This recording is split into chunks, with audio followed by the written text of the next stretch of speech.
So I want to start with some practice together as something that's a key element of working with these different levels of being is not just talking about them, but inspiring our personal exploration to bring healing and balance to these levels of being.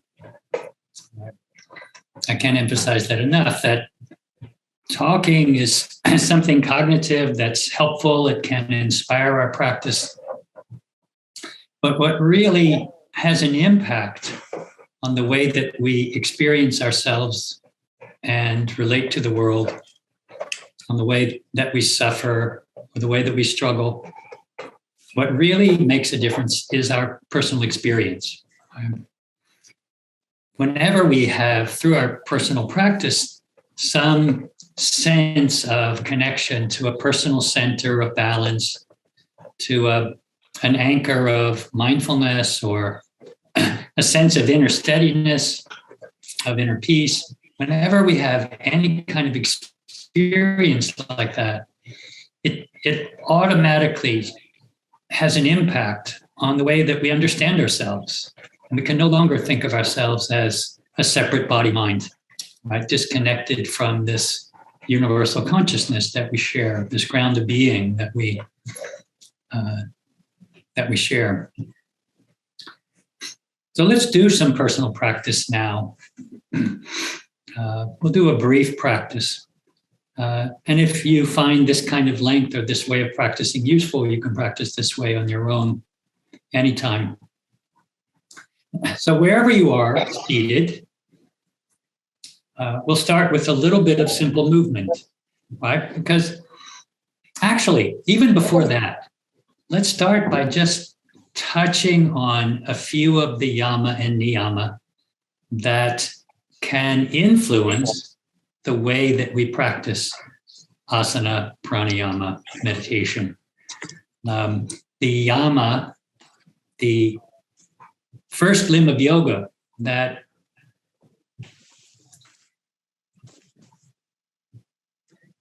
teaches us to refrain from certain behaviors. The yama encourage us to practice and to behave in our daily lives with compassion, with honesty.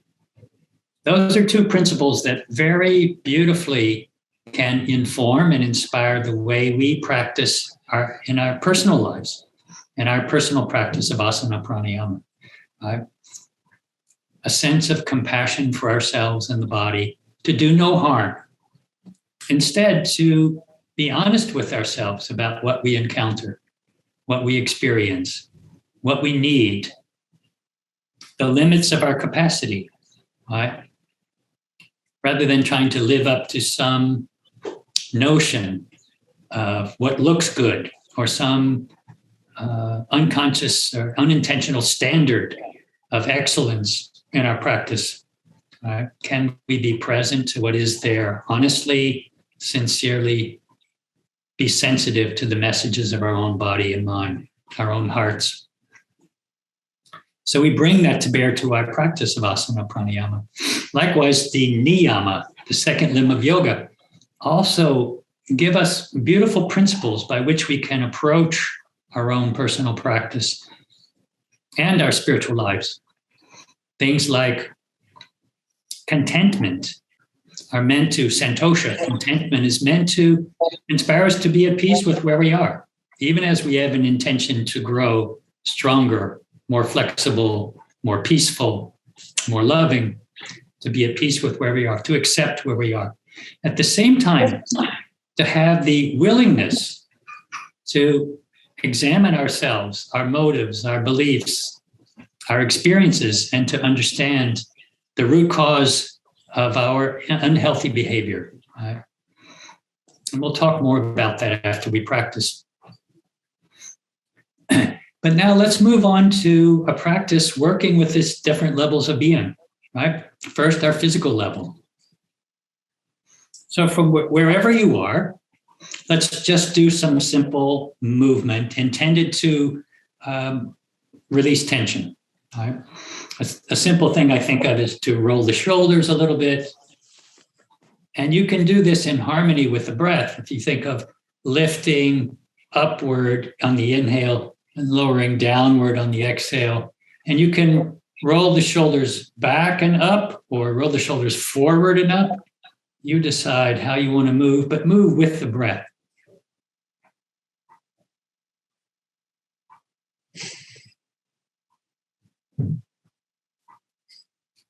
Then another simple movement we can do that works with the spine more.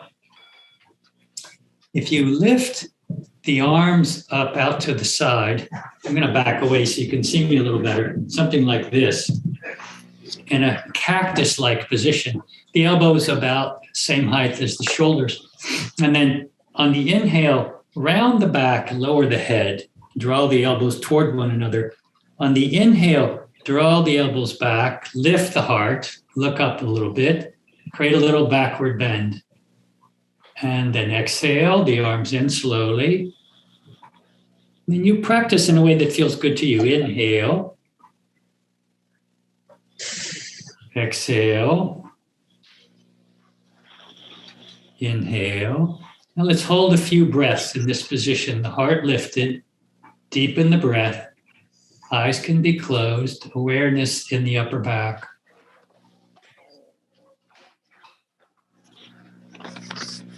Then exhale the hands down to the thighs, maybe even to the knees. With the hands on the knees, lengthen the head upward. Create a little backward bend in the low back.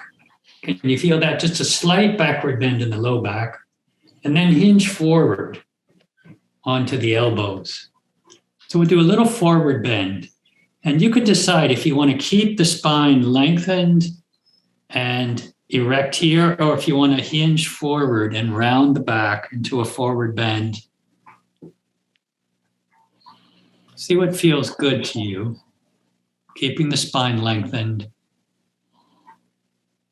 Let go.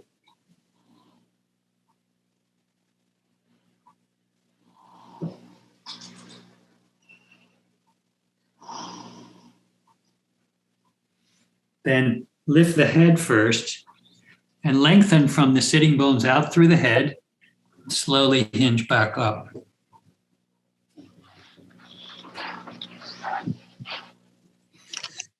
Then sit up tall. Adjust your seated position if you need to support it. We'll kind of sit steady for a little while. All right, so I need a little support. And feel the sitting bones grounded onto the mat or your cushion or your chair. Actually, spotlight my video briefly here. Feel your sitting bones grounded. Feel the spine lengthened upward. And see if you can create a natural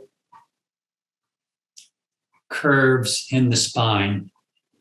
So the pelvis is slightly tilted forward. So there's a little back bend curve in the low back, a little forward bend in the middle back, a little back bend curve in the cervical spine, the neck area, right? The natural curves of the spine. Find just the right position that allows the spine to support you erect. And then soften the abdomen. Relax the shoulders downward. Relax the hands onto the thighs. Maybe the fingers in a mudra if you like. Check on the shoulders. Really let go. Let them release downward. And soften the jaw and the cheeks and the eyes.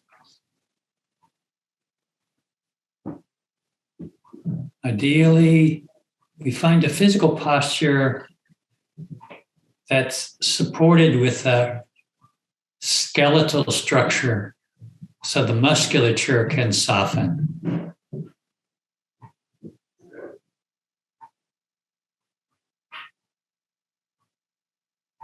This allows the breath to flow freely and fully. So let's take a few deep breaths.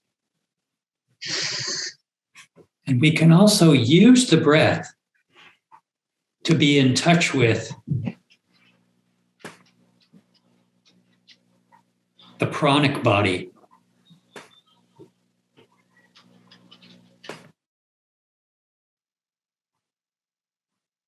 So take a few deep breaths in whatever way you know. Visualize that the breath flows downward from the top of the head, along the spine, grounding our seated position, stabilizing it. And then the exhale, the breath flows upward, releasing us upward. Or if that feels unnatural, if that feels counterintuitive, then visualize it the other way, where the breath flows from the pelvic floor up the spine.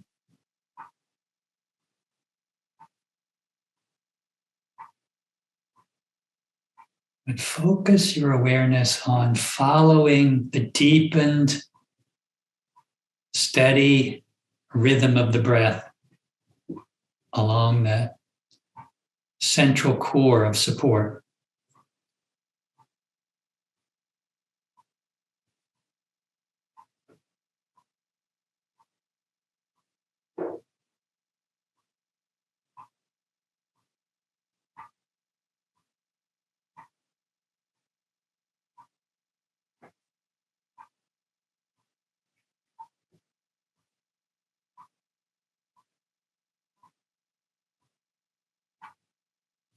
And relax the breath.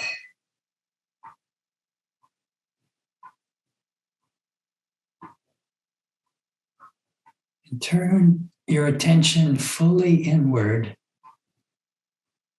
to observe the natural rhythm it falls into, uncontrolled.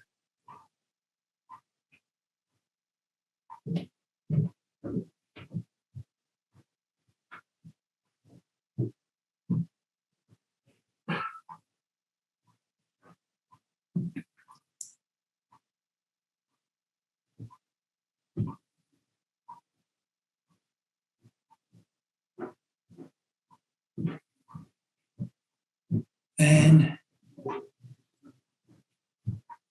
let's chant Om 3 times, leading into a few minutes of meditation. In the meditation, let your focal point enable you to let go of all the movement of thought, giving your full attention in one direction and resting the mind there. You let go of everything else that arises.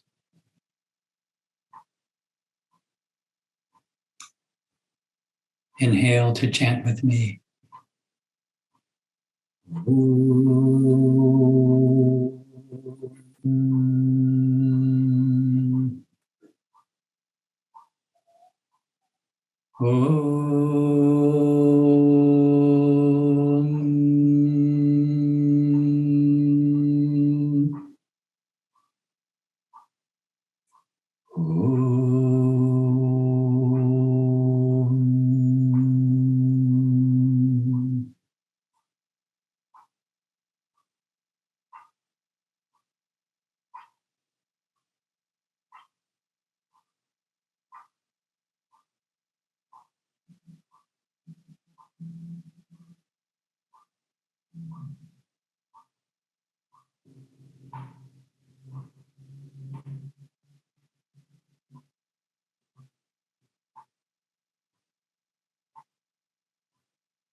for another moment, make a conscious choice to let go of thinking, to rest in the present and the unchanging awareness.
Let's end by chanting the Sloka Samasta mantra briefly. I feel that we share a little bit of whatever benefit we received by sending that energy outward. Loka Samasta Sukhino Bhavantu. May the entire universe be filled with peace and joy, love and light. Jai Sri Satguru Maharaj Ki Jai.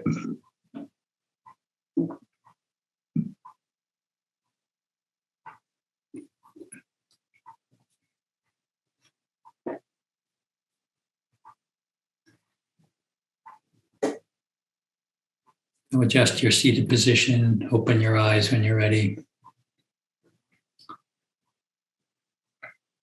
I wanted to have us practice a little bit together, and I want to emphasize that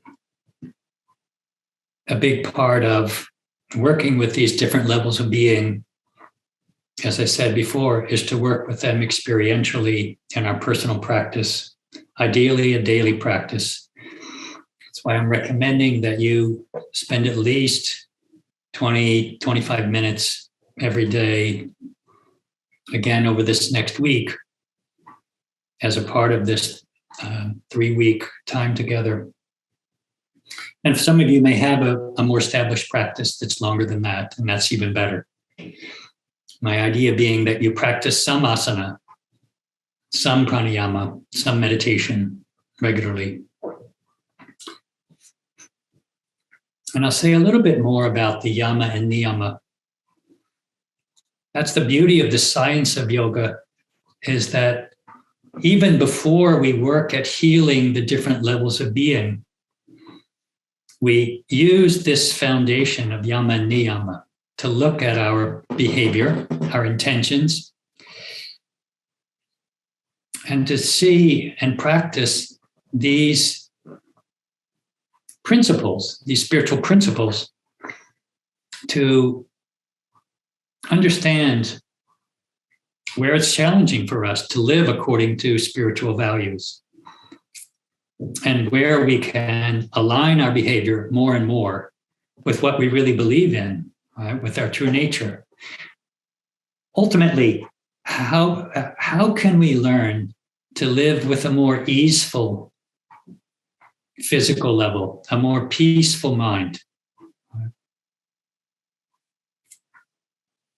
which ultimately results in a more useful life.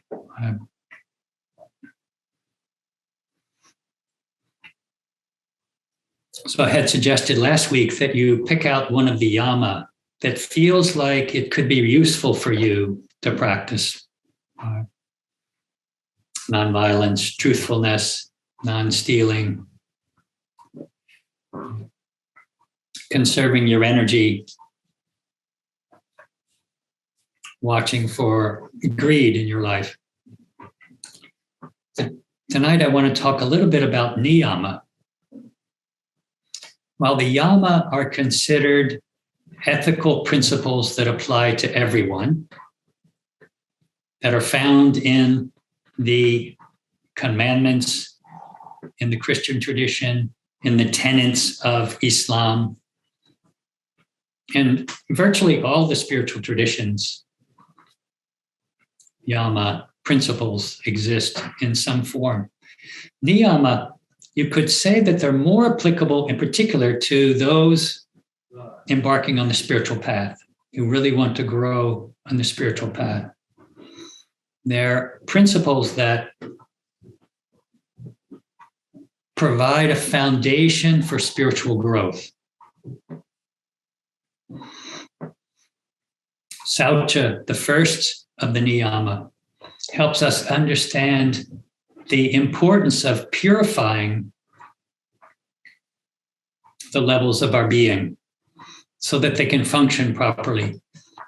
One way to understand this, and some of you have heard me talk about this before, in the teaching of Ayurveda. Ayurveda is kind of like the health-oriented or medical-oriented sister to the science of yoga.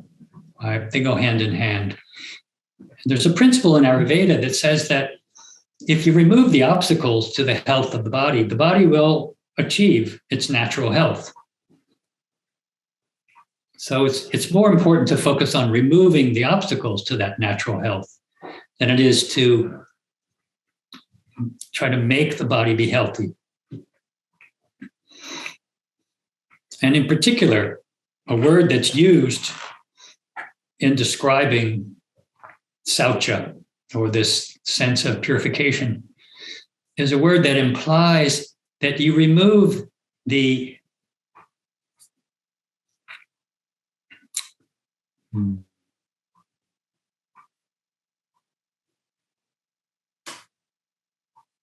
how can I say it?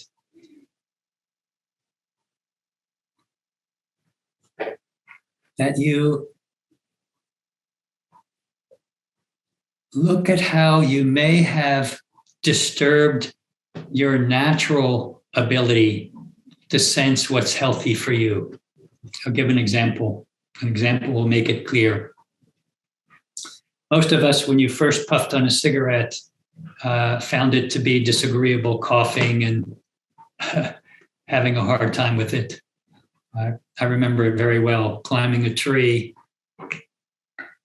My next door neighbor took some cigarettes out of his mom's pack. We brought it and we all tried it out. And right. So the body right away tries to reject that. The senses, right away can tell, yeah, this is no good. And this is true of many things like sugar, alcohol, that when you first encounter them in a very neutral, non-judgmental way, that the body can sense what's healthy for it and what isn't. But we get into habits, we override those messages, and we desensitize our system from being aware of what's healthy and what's not.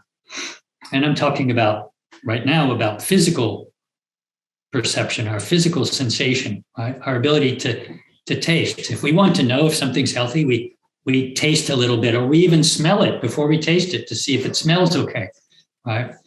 But even on more subtle levels, the body has a natural kind of intuitive sense for what's good for it and what isn't, but we override that, right? We override the messages of the body that tell us that we're tired, right? We take some caffeine to get us going again, right? Because we're too busy to listen to those messages, right? So Saucha is all about restoring the natural, intuitive, or natural sensitivity to what's good for us and what isn't by purifying ourselves. Right? That's one of the reasons for fasting. Right? The next of the niyama, santosha, is a very simple principle: being at peace with where we are, even as we're attempting to grow spiritually. Right? There's no benefit to beating ourselves up or blaming ourselves or being down on ourselves because we experienced this or that. Right? It's again in harmony with this idea of compassion, self-compassion, right? Nonviolence toward ourselves, accepting where we are. And by accepting where we are, we can get better. This principle is easy to see at play when we practice asana. You want to touch your toes, but you're not there yet. Well, you can strain and force it and grimace holding your toes because that's where you want to be. Or you can relax where you are, accept where you are, be patient, and it'll gradually get better. Right? So you can force or you can accept where you are. And the forcing won't create sustainable change. Right? Santosha helps us be patient and change in organic, healthy ways that are sustainable. So that's an important element of our spiritual growth, is that willingness to accept where we are. The next of the niyama is tapasya, a willingness to accept pain, to accept the fact that we get upset, to accept the physical pain that we encounter, right? Not to encourage it, not to look for it, but when it comes, not to deny it, not to escape it, not to rationalize it, right? But to accept the fact, right? So when I'm upset, if I think it doesn't look good for the Swami to be angry, I may easily find myself spinning the truth a little bit and saying, no, I'm fine, I'm not upset, right? Because I want to maintain my reputation. I want to look good, right? I want to seem like I'm all calm and collected, right? It's so easy to do that, right? This is being dishonest with ourselves, right? And inauthentic with each other, right? So tapasya means we accept, yeah, I got upset. And instead of denying it or being ashamed of it, looking into it. That's the next of the niyama, svadhyaya. That means we examine our own behavior. We examine our struggles. We examine our pain, our suffering, to understand where it comes from. Why is it there? This is such an important aspect of spiritual life. We can't expect ourselves to grow spiritually if we're not looking in a genuine, authentic way at where we struggle and trying to understand it instead of rationalize it, instead of justifying it, instead of covering it up to make ourselves look better. And it's painful. It can be painful to look at our darkness, to look at our shadow side. But what a relief it is to acknowledge the fact that we're suffering, to be honest with ourselves and to look at it and to be with it with compassion. Right? And sometimes it helps to have somebody else that we talk to that's support, that can support us in that effort. We don't have to be alone with it if it's really difficult. Right? And that's the idea of svadhyaya, that we look into it and we reflect on the spiritual wisdom that we have access to in the form of the yoga scriptures, in the form of other wisdom teachings that we really can trust. The voices of the mystics, the saints, that we can trust. We reflect on their teachings and we see how they apply to our suffering, to our struggles. And the last of the niyama, surrender, is Pranadhana. I think the way it fits beautifully, if we understand surrender, meaning that we accept the limitations of the mind, we accept our inability sometimes to know the truth, and we accept the truth that we encounter, right? We accept with humility our own limitation, and we open ourselves to be guided by a higher intelligence beyond the limited mind. So to me, surrender means not surrendering to some supreme being somewhere else, but a willingness to humble my mind and to open myself to be guided by a deeper sense of truth that I find in the wisdom teachings or that I find in my own conscience. So many times when I'm struggling to know the way, if I simply bow my head in surrender and pray for guidance, I feel like I have this great relief. I feel like I make space for a higher intelligence to operate, because I'm no longer invested in my own limited thinking that's conditioned and unable sometimes to touch the truth. So these principles of Niyama and the principles of Yama together form the foundation for the way that we practice the levels of the other limbs of yoga, but for the way that we bring healing to the different levels of our being. I'm going to come out of the spotlight and go back to a gallery view so I can see you all. And I want to pause here and see if there are any questions about anything that came up last week, because I didn't pause to ask for that yet, or any questions about what I've just talked about. Some of you are very familiar with these principles that I've just been speaking about. Others may not be. Any question? Any comment?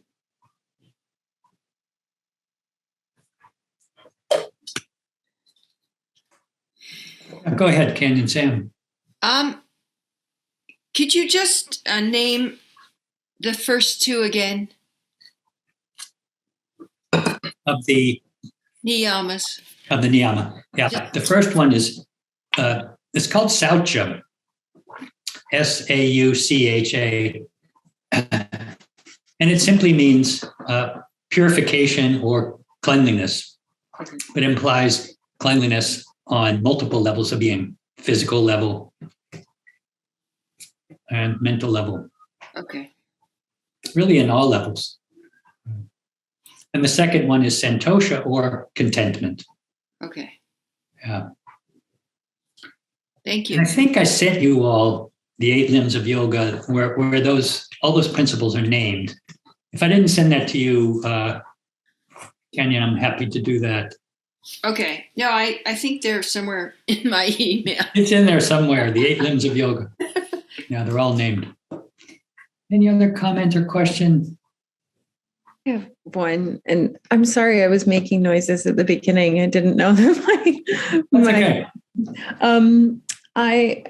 there's something about the linear nature of this that, as they're described, that I'd love for you to comment on, like when you know that you're in a position to be like really craving saucha, or you're really in a position to be honoring tapas, or, those they go back and forth, like Svadhyaya might send you back to saucha, or, so I'd love to hear more about the times in your life where they ebb and flow. Mm-hmm. Thank you. Great. It's a great question. Yeah, they're definitely not linear, one leading to the next, definitely not. And I think at different times in our lives, we need different ones. And that's what I want each of us to be looking at during this course, is to think, where I am right now, what principle would, and this is the kind of question I like to ask, which of these principles would bring balance to my life? What would bring healing? right? What would bring more peace, more steadiness? Right? What would enable to me to feel more fully present to life in this moment? Right? These kind of questions. So in one moment, it might be purification. I've heard this before from some people. Right after Christmas, Thanksgiving, Christmas, New Year's, so many people have been eating the wrong things. They're like, all right, I need to fast, right? I need to clean up my diet, right? So that may be a moment for physical cleansing, right? But there are other moments like spiritual holy days when the cleanliness might have more to do with the mental level, right? And there are times when contentment is called for, right? When we find ourselves being ashamed of our behavior or feeling bad about something that we did. Having compassion for ourselves or being content with where we are, especially when we're comparing with other people, it's really unhealthy. There's no benefit to that. So then something else is called for, contentment. I always think, in particular, tapasya is useful to have with us in our minds and hearts, meaning it's simply we accept the reality of the present moment. If it's a blissful, wonderful present moment, terrific. Right? But if there's struggle, if there's dis-ease in some form, in some level of our being, it's so important for us to own that, to admit it to ourselves. And we grow by admitting it and looking into it with a compassionate inquisitiveness. Right? That's why contentment is such a good balancing thing for tapasya. Looking at the darkness with affection for ourselves. I always think a beautiful attitude towards the mind is that of a parent. The mind is like our child, and we're the parent. And we see where the child has the wrong thinking, a lot of enthusiasm, a lot of energy, but the wrong thinking. Right? So I think, it's useful to look at these principles and pick one of the yama that feels like it's relevant right now. Look at the niyama, see what could be useful right now. And just to be aware of them. And as we go through our lives, see what's coming up. Right? Does that make sense to you, Sonia?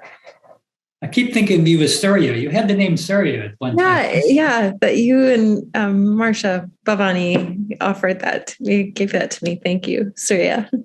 I could retype that for everyone to see. If it's okay with you, I'll use that. Yeah, I would be touched if you did. Thank you. It does make sense. I guess at a point in your practice, you just sort of like have that craving for balance that would point you to the yama or niyama that would be a remedy for what you're experiencing. There's almost like a craving, like asteya. Yeah. I just see myself creeping into somebody else's stuff, or I don't know, something. Yeah, I think when we examine where we're struggling, and then we can kind of reflect, what would help? That's where it really feels useful to me, to look at where we're struggling. Let's see and what I want to do now is have us start looking at the levels of our being. And I have created some questions that I sent out that we can use to reflect. And they're just some questions that I came up with. You might have other questions. If you have note paper with you, it could be useful to look at that. But let me look at my own notes. So with yama niyama as a kind of foundation for our reflecting, and let me just say one thing to make clear. Yama and Niyama are a foundation for the way that we work with the levels of being in our personal practice, but also in our daily lives. Right? They apply to our personal practice of asana pranayama. They also apply to our lives in general. Reverend Jagannath, in his book, Inside the Yoga Sutras, some of you are familiar with that book. I really love that book. He says very beautifully how progress on the spiritual path is greatly benefited by, and I'm just paraphrasing, it's greatly benefited by all our spiritual practice, right? Asana, pranayama, prayer, chanting, all of those things. But he says that spiritual practice really gains momentum when we create the inner environment in which our growth thrives. In practical terms, this means looking to principles of sacred wisdom as the standard by which we make choices and by which we adjust our perception of life and the world. So, very simply said, they form such an important foundation for our lifestyle.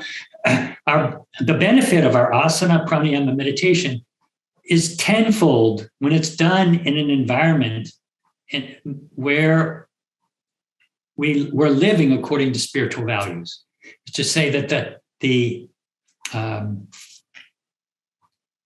way of life itself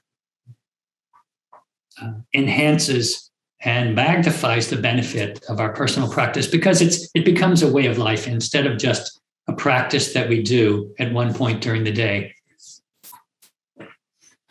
But let's look at the physical level of our being. Yeah, I think in one of the documents I sent you, the reflections start with the Vijnana Kosha, the intellect, because that more subtle level of being influences the experience in the grosser levels.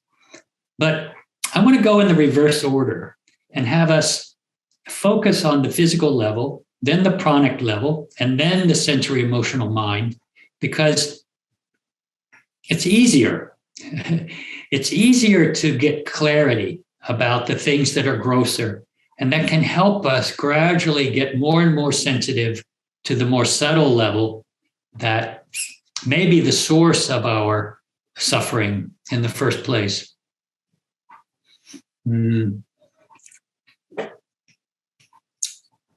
So some questions that we can ask ourselves about the physical level. Very simple. Actually, for this level, to me, the questions are very simple, right? Is there some predominant physical area where you struggle or physical need that you have? Is there some area in your physical life that could use your focus to bring healing or balance to the physical level? For most of us, this is not a really difficult question. We tend to be very aware of this. So for me, I can say very simply, I have some lower back pain, and I don't have to be encouraged. In order to relieve that pain, I want to understand, why am I having this lower back pain? What am I doing that's causing it? So it's causing me to pay attention. I'm paying attention to the way I sit in this chair right now. Right? I'm paying attention to the way I read in bed at night, to the way I sit when I meditate, into my asana practice. And I'm looking for all the things that could influence that lower back pain and be a cause of it. Right? So that's just one example. But what about other things on the physical level that would bring balance? Do you need more relaxation? Do you need more sleep? Right? Do you need more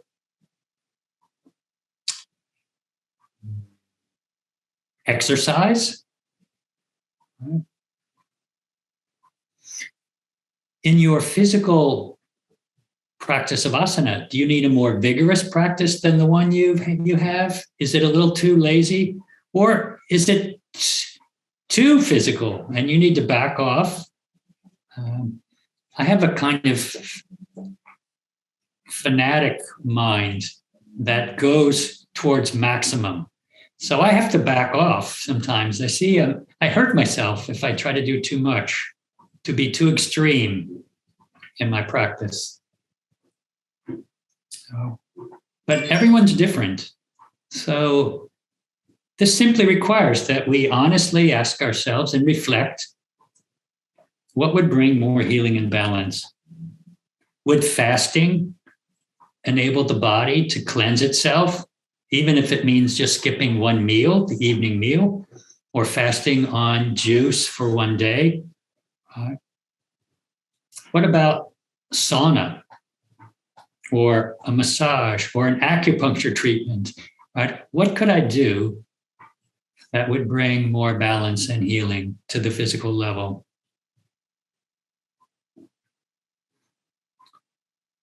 Something I've learned over the years I've been practicing yoga is something that, for my,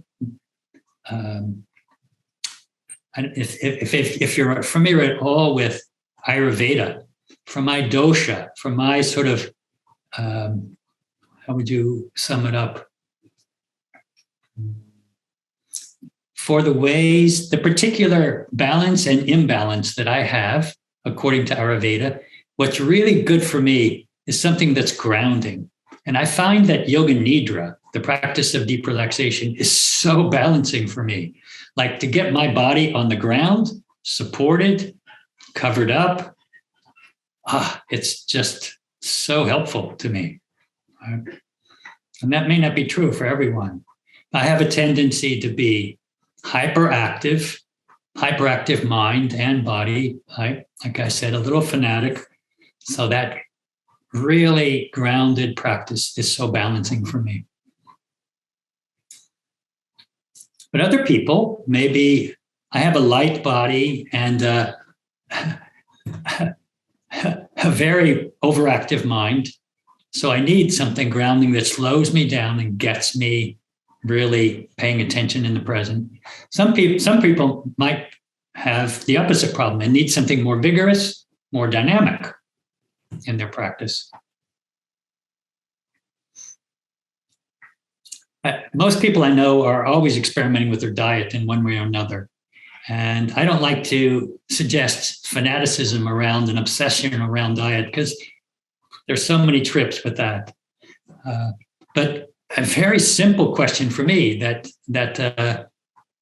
is a way of talking about the yogic diet is, what diet is really helping you feel steady energy, balanced and steady, rather than highs and lows. The way that caffeine or sugar can create hyperactivity and then low activity, crash. What diet helps you feel energized, steady, rather than highs and lows?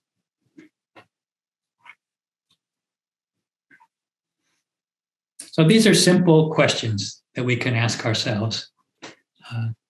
And ideally, I'm not suggesting that we overwhelm ourselves with 10 different things that we think we should change, but that we hone in on what we think would be a key shift we could make at that physical level to bring back into balance. And maybe after I have this in better balance, then maybe I'll try something else that is a little more refined beyond that. But let me start with, for example, getting enough sleep. If you're not getting enough sleep, that already makes it difficult to make decisions about everything else. Right? So that's a very basic one. Hydration, exercise, sleep. Right? Any questions or comments from you all? Yeah. If not now, don't be hesitant to speak up at any point. I see Mia's little one is there with us. Nice. Great. All right. She's got her practice going too. maybe we'll look at the next level of being, the pranic body. And then maybe we will break into some smaller groups and talk about, and let you have a chance to share with someone else.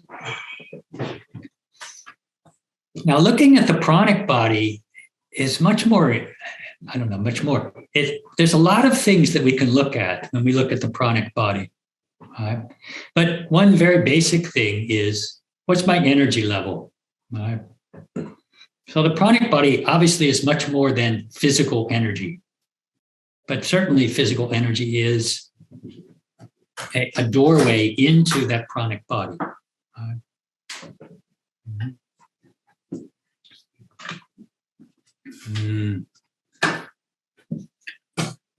We know that the pranic body is of the levels of the chakras.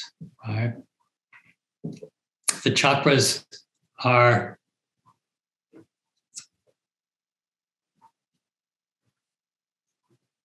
you could say the chakras are places where the different energy pathways intersect. They're like a central station where different trains come in, different trains of energy, different energy pathways merge at these energy centers. And I don't know, I'm not skilled at talking about the chakras, so I'm not interested in talking about that so much. But it is interesting to ask questions that relate to these levels of our pranic body. And I'll show you what I mean.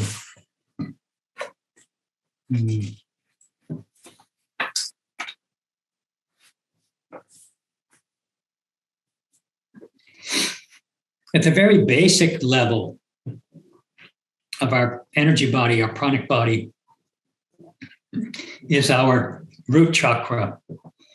And that has to do with feeling grounded and safe, having a good foundation for our life, having stability. So that's an interesting thing to question, right? Imagine when someone doesn't have a good home. That makes everything else difficult. You don't even have a good home. So most of us probably have a firm foundation in that sense.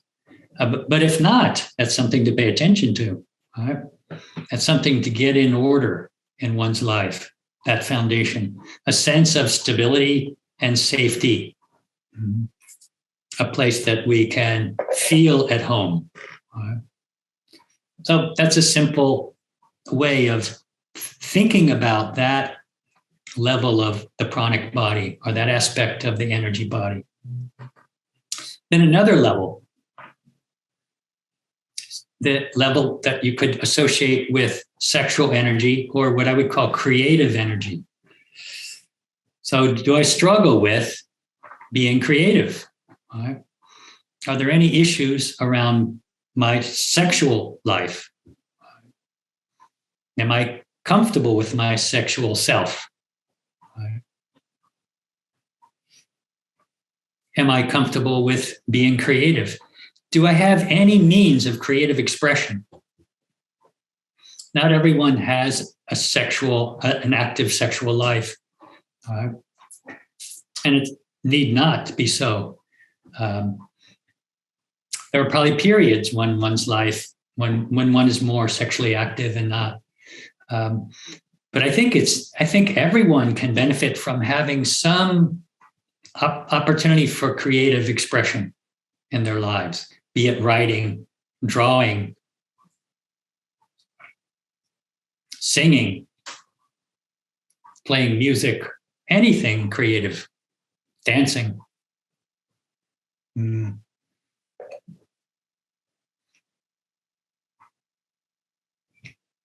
So that's another aspect of this energy body that we could reflect on. And maybe you look at, your foundation, your home life, your creative life, your sexual life, and there may not be much to consider there.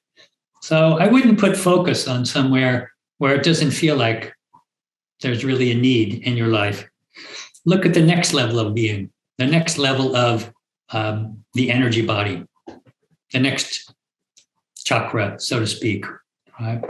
Which has to do with empowerment, feeling self-confident, feeling competent, right? Having confidence in ourselves to do things, to actualize our vision, right? To take steps forward, right? So that's something interesting to reflect on. Am I able to be confident in myself to pursue my goals, right? Or do I struggle in that way?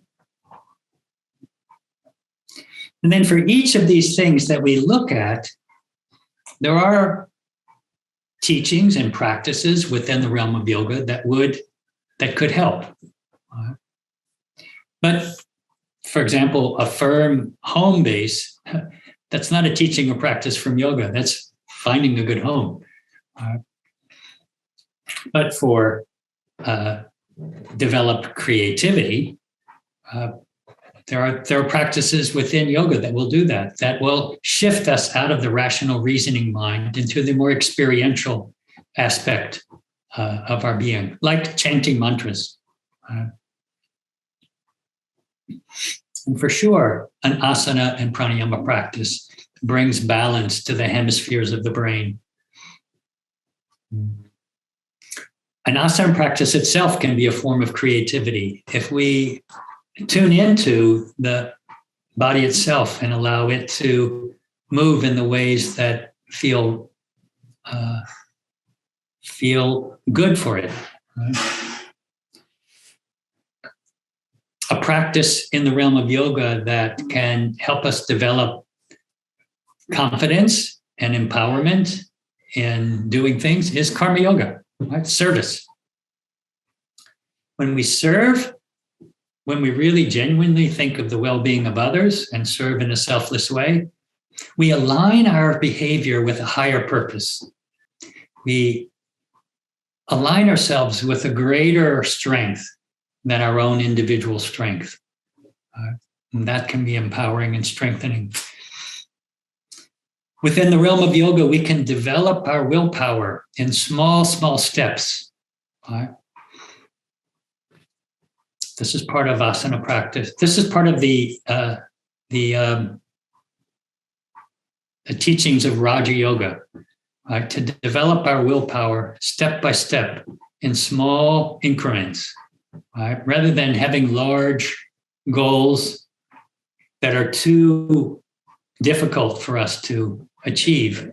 Small goals that are very doable and that we stick to, and we develop our confidence and our strength step by step through success.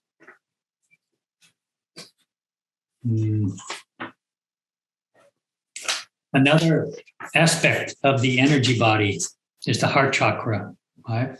Do we struggle with having compassion for ourselves or others?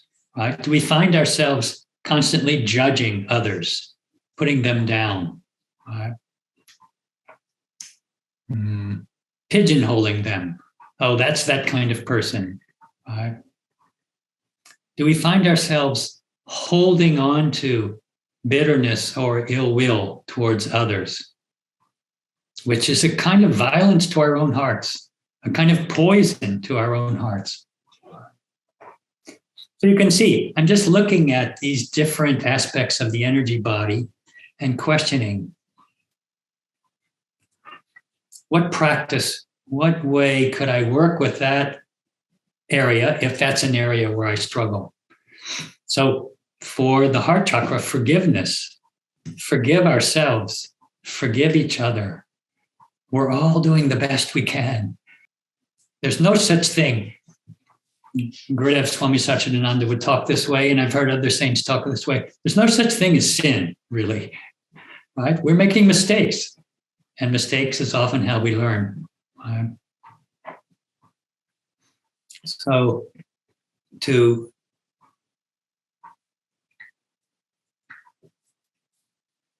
blame ourselves, right? To feel bad about ourselves, ashamed of ourselves, or to hold ill will towards someone else, is only hurting our own hearts. Right? Forgiveness is a whole practice by itself. You could do a whole workshop on that alone. If I look at another aspect of the energy body, it's our ability to express ourselves. Right? Do we struggle with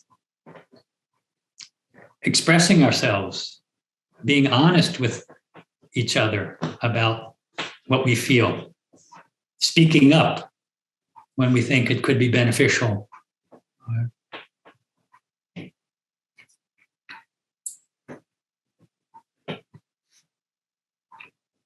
Something else to consider, our ability to express ourselves.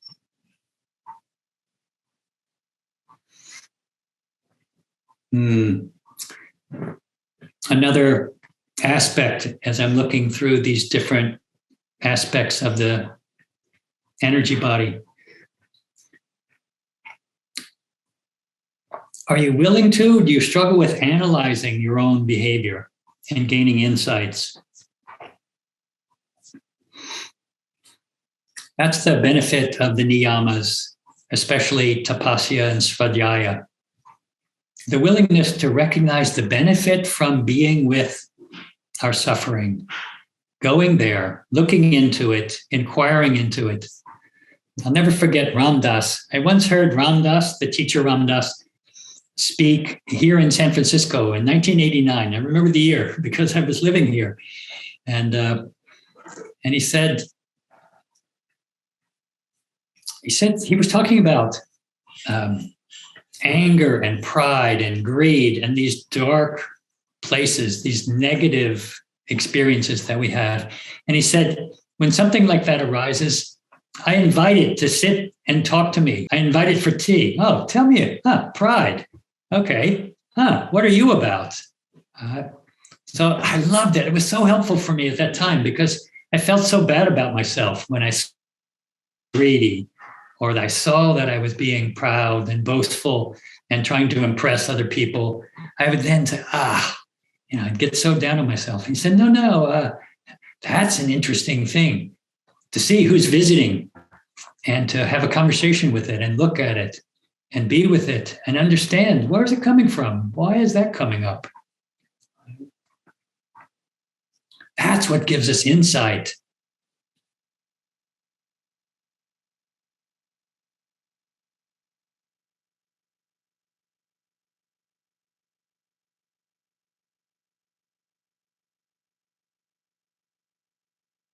At ourselves is something that happens, is enhanced by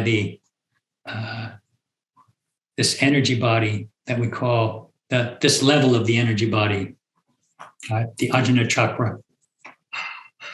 Another way to work with these different chakras, especially the heart chakra, or the what's called the third eye, and it's not actually on the surface, but more the center of the head, is to feel energy naturally take place there or arise there in meditation.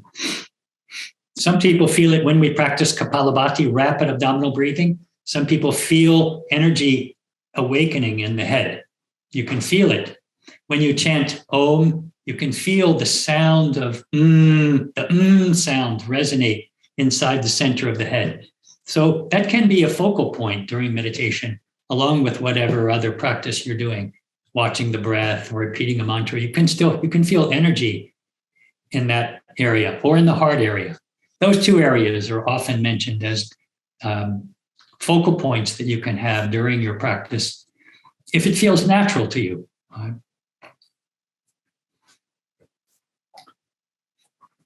I'm going to pause again for any questions or comments. I just kind of walked through. Okay, go ahead, Barbara. I just, when you were talking about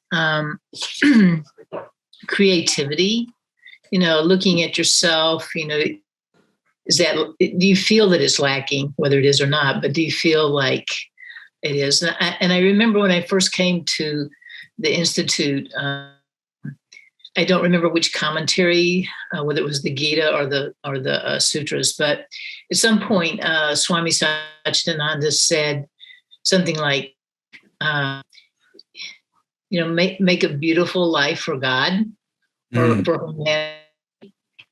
And that really hit me, because I thought, I don't think of myself as a particularly creative person. I mean, I'm analytical, but I admire musicians and that kind of person. And but it just felt like anybody can do that, right? I mean, anybody can take as a creative endeavor to make a beautiful life. And there's a lot of cliche things said about that, but it just in that spiritual sense, to think about, like, you have this opportunity to have your life be something that's beautiful for humanity. And what does that mean? What would that mean? I mean, I heard that, like 20 years ago now, and I can't say I've, maybe done everything I might have wished in that way, but still it's been a little bit of a beacon to me. And so anyway, I just want to mention. That's a beautiful example. Yeah, you don't have to create visual art or make music. Your life can be a creative expression of who you are. Yeah, and if you thinking about your life that way, to me, that was what is so inspiring. Yeah, it's very uplifting. If you're, you like, in a way, everybody thinks, I want to have this good life and beautiful life, and when I'm, dying, I can say. But if you think of it in this more uplifting way, I just think it can be very inspirational. I found it to be very inspirational. Great. Thank you for sharing that. Thank you. Anybody else want to make a comment or ask a question? Yeah, go ahead. First Sevika, then Mia.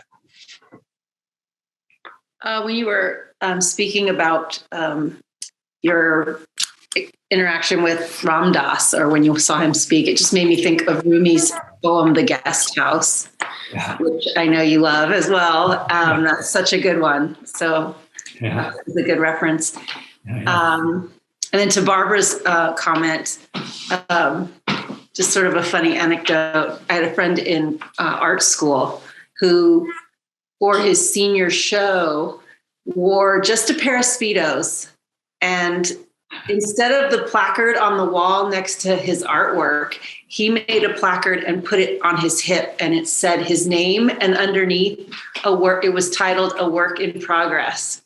And so he was the artwork. It was the artwork. A performance piece. Yeah, but it was great. He was really great. And it just made me think of that, like, we say creative expression, and we do think the creative arts, but really it's like our essence is that creativity expressed in our life. So thanks for that, Barbara. That was nice to hear.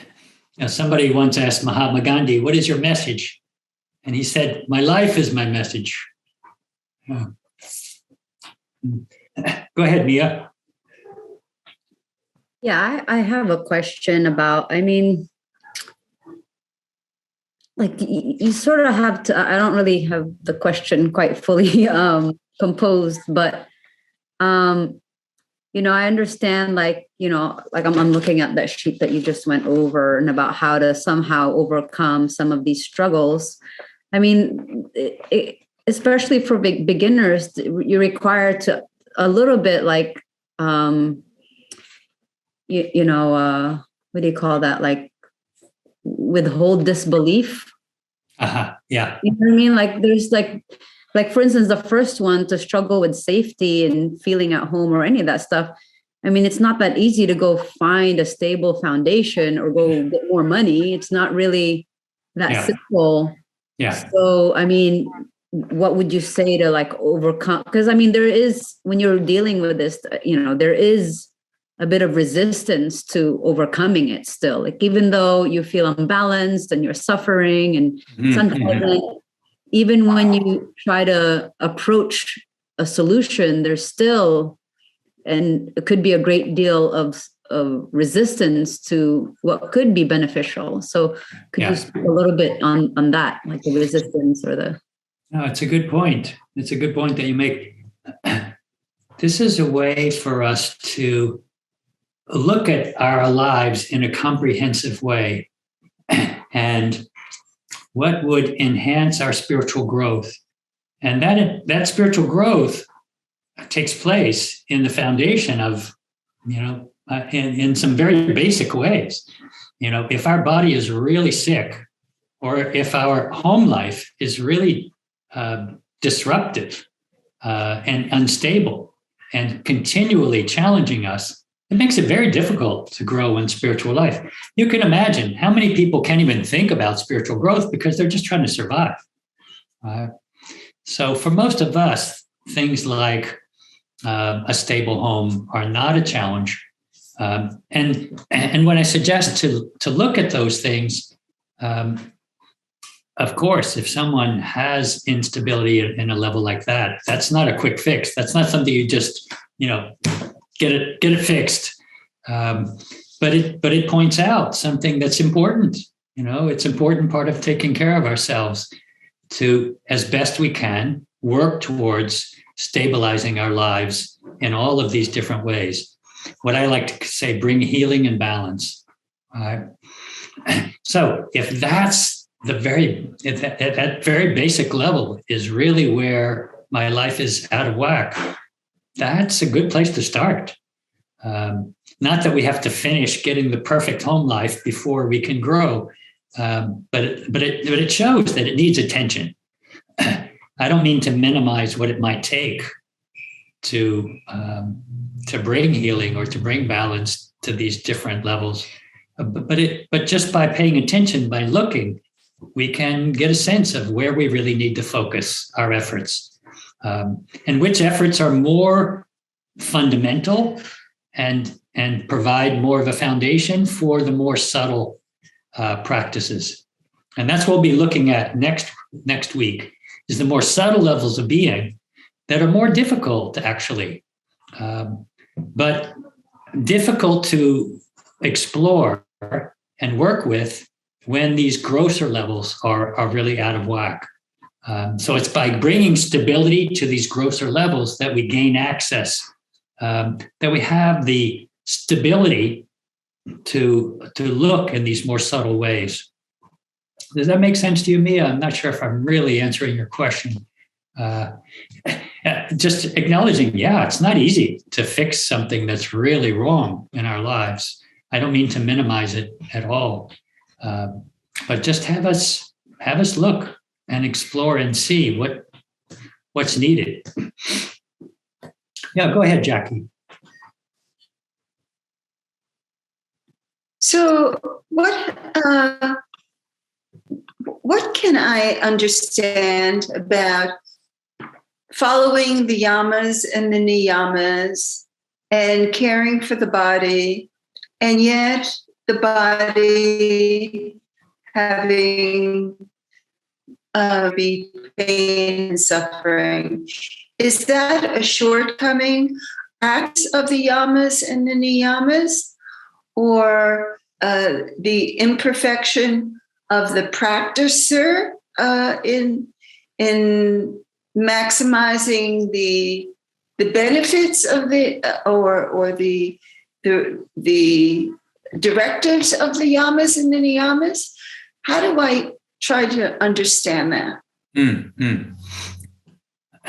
Your audio was a little bit difficult to understand in the middle part of what you said, but I think I got it. Maybe clarify one thing. You said something about the physical level or the body. When the body is not well. So, yes. So if the body is still suffering, even though the yamas and niyamas are practiced, then how do we understand that? Good. Thank you.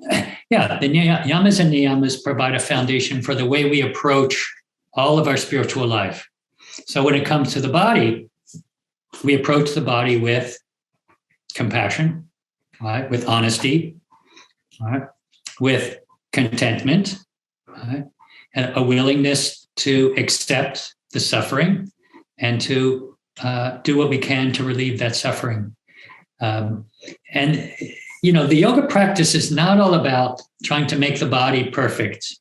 I know a lot of people have an obsession with trying to have a great body in great shape. But the truth is, we all have something wrong with it. Just about everybody has some, to some extent, greater or lesser extent, some suffering in the physical level. I would bet everybody here has something. Maybe the younger ones, not so much as the older ones. So it's not all about trying to have the perfect body or have the body all completely healthy, but having the body be relaxed and as easeful as possible.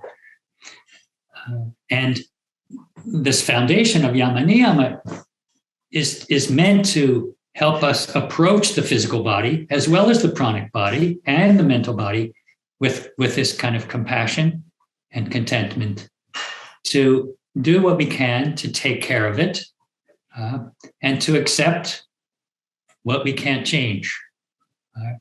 That serenity prayer is very much in harmony with the teaching of Raja Yoga, to have the courage to change the things we can, the serenity to accept what we cannot change, and the discrimination to see the difference. So when there's suffering in the body, a beautiful principle is to accept the suffering at the same time that we do our best to relieve it. I remember many years ago hearing someone at the airport in New York who was struggling with AIDS. This would be back in the 1980s, or maybe the early 90s. And he was speaking to Gurdjieff. And he said, these doctors are recommending that I do all these things to try to deal with the AIDS. At the same time, I really believe in the spiritual path. And I'm thinking maybe I should surrender to what I have and accept it. He said, which path would you recommend? And Gurdjieff said, both. Both paths. Accept what's coming to you and do your best to take care of it. Do what, the medical advice that you're getting is also given to you. The suffering is given and the medical advice is given too. So use whatever support you can get to bring healing. And I think that's the idea of Yama Niyama as a foundation, is to help us approach our being, all the levels of our being, with this compassionate intention, but this willingness to look and to understand what can be behind. Like as we look, Jackie, next week at the sensory emotional mind and at the intellectual body, we can begin to look at what beliefs, what emotions have an impact on my physical level, and can I work at those levels as well to bring healing and balance. And that's something you can look at in the document that I sent you, reflecting on the different levels of being. You can go ahead and be looking at those other levels of being and thinking about it. But I can give an example. Just from my own life, I can reflect a little bit. I see how some of my on an emotional level, the emotion that I see most frequently, the difficult emotion that I see most frequently is anxiety or fear.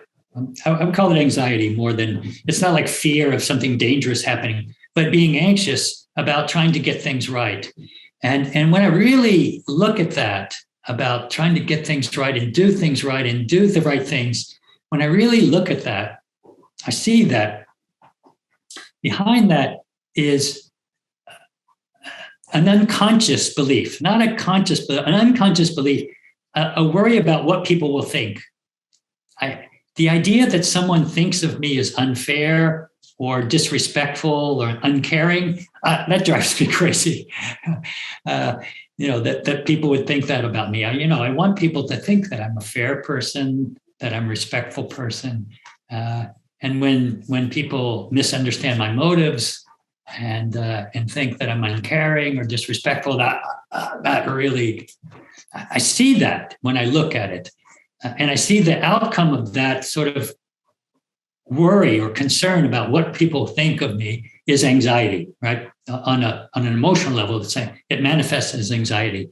And that causes me to sometimes overwork, like to do too much, to try to make everything right and to not forget anything and to think of everyone's well-being.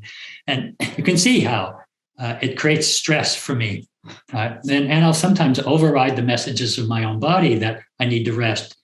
Sometimes I'm getting better at it, but you see how I can trace it back to this sort of unconscious belief that I'll be okay if everyone knows that I'm a good guy.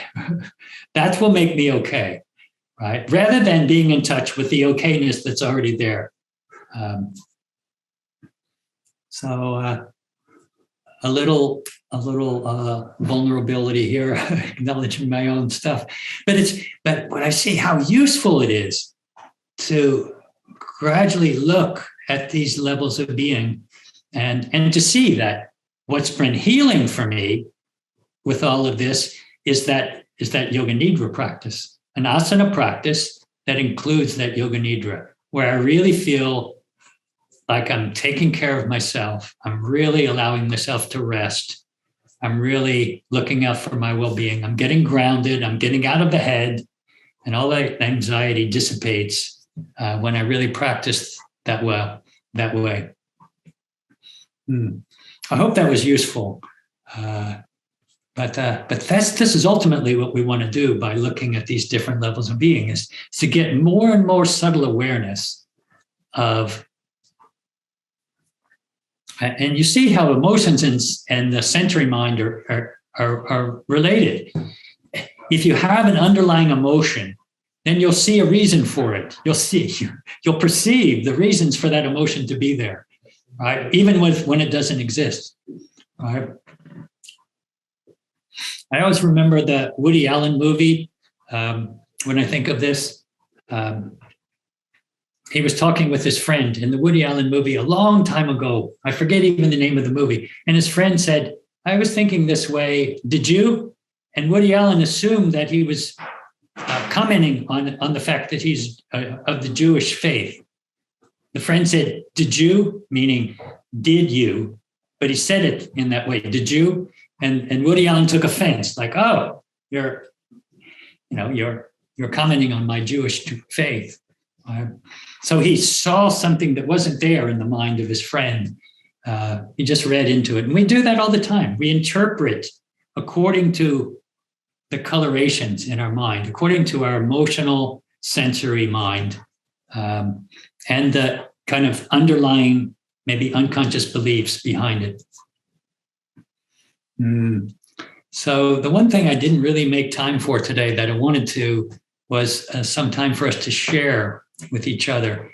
And I know that can be challenging and tricky, but I think it can be useful. Here's what I encourage you to do between now and next week, is to share with someone that you feel safe with, that you feel like has your well-being at heart. So do some reflecting and share anything that came to your mind with someone, just to get it out in the open and think about it out loud. And if we have time next week, I would like to have us split into breakout rooms and do a little sharing with each other, just as a part of this exploration. I'm not expecting anyone to have these transformative breakthroughs.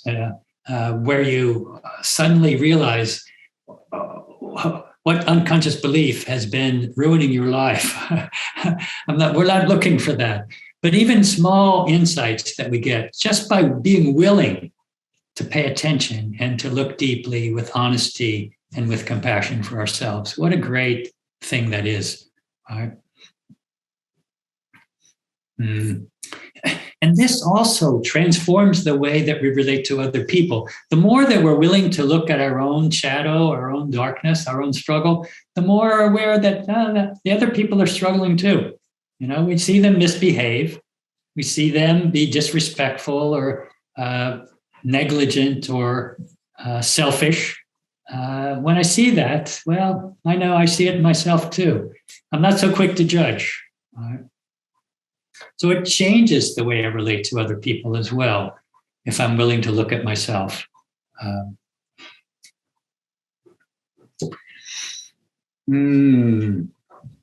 think we're at the end of our time. Any last comment or question? Yeah, go ahead. You talked about the heart chakra, and that, judging others and holding ill will towards others, is poisoning. But what about if we feel judged by others? That's interesting. That's an interesting question. Yeah. Huh. Let's think about that.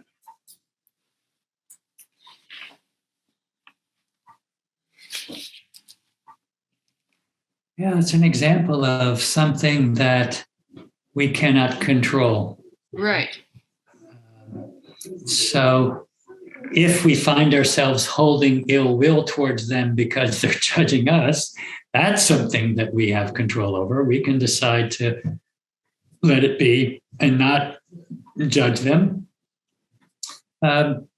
It's an example of, having the courage to express ourselves to them, if it feels appropriate, having the serenity to accept their judgment of us if we cannot change it, and looking at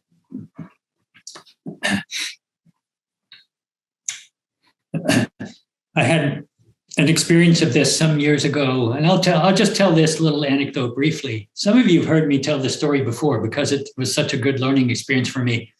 That many years ago, when I lived in New York, there was a woman who accused me of lying to her about a certain situation, and I tried to explain myself to her, and she wouldn't accept my explanation. She said, "You're just covering up your lie with more stories." So I was really taken aback. Because I like to think of myself as someone who's honest and sincere. And she wouldn't accept my explanation. She was sure I was lying to her. So what could I do? I stormed off in kind of an irritated mood and just said, who is she to, just miffed to her. She's the problem. And over time, I reflected on what was really eating at me, that was really bothering me. It was really eating at me. And I reflected on it. And I saw that underneath my sort of low-grade anger or frustration with her, I was hurt. I was really hurt that she would think that about me. And she wouldn't even give me a chance to explain myself. And that helped. I let go of the anger when I saw really I'm hurt. And the anger is more, the frustrations, it's more fun to feel that than to feel the hurt. The hurt was difficult. And when I really allowed myself to feel the hurt, and then I looked what was behind the hurt, I saw, why am I hurting? Because I really wanted her to trust me. I was really hoping she would trust me and she would think well of me, right? But she's not, and that's why I'm hurt. So if I let go of my need for her to trust me, I'm okay. I'm sorry that she can't trust me, but I'm okay because I don't need her to trust me. For me to feel okay, for me to feel good about myself, I don't have to have her trust. And then I was no longer angry at her. I became inquisitive, like, why does she have a hard time trusting me when I'm telling her the truth? And the reason I remember the story so well is because over time, much later, I learned that her father I got to know her better. Her father was someone that deceived her a great deal as she was growing up. Her father was dishonest. And I'm almost sure that she was projecting that onto me. So there's a little anecdote that looked how I found my way into coping with that situation. I hope that's helpful. Yes, it is. Thank you. Yeah, sure. All right, let's do a closing chant.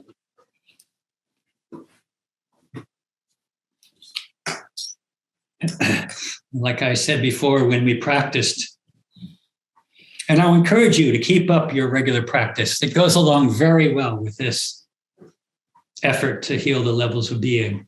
I'll encourage you to keep up a regular practice.